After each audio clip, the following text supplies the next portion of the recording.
कोयलिया धीरे बोला हो। धीरे बोला कोयलिया धीरे बोला हो।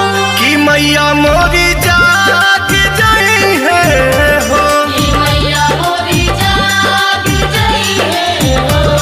कि मैया मोरी जाग जाई है हो।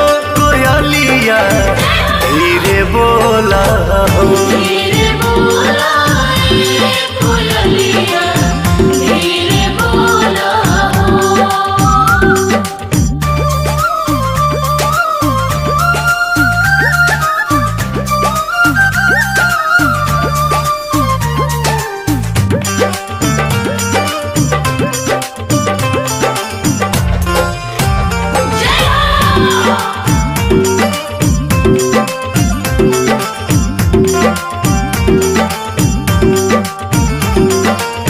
देवलोक से चलली कहीं न बिलोमली भगता के आईली दुआरी। भोरे भोरे आइहा दर्शन पाइहा सेवा में लग जाइहा। थकल होई है मोरी मैया हो। थकल होई है मोर मैया हो। कि थकल होई है मोरी मैया हो। देरी से आइल डोलिया हो।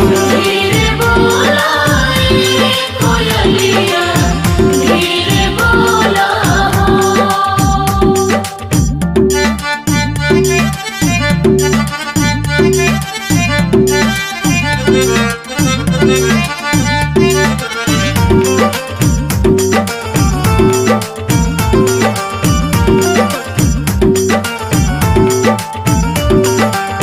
सूरज के लाली आवे से पहले धीरे धीरे माई चरण चूमी।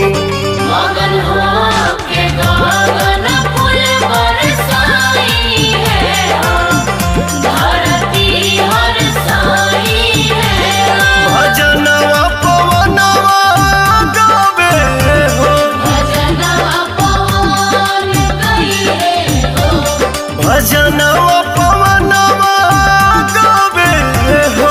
संगे से बन के डोलिया हो। धीरे बोला कोयलिया धीरे बोला हो।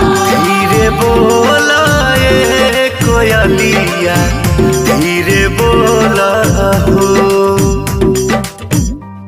एंगल म्यूजिक कुमार रमेश की प्रस्तुति।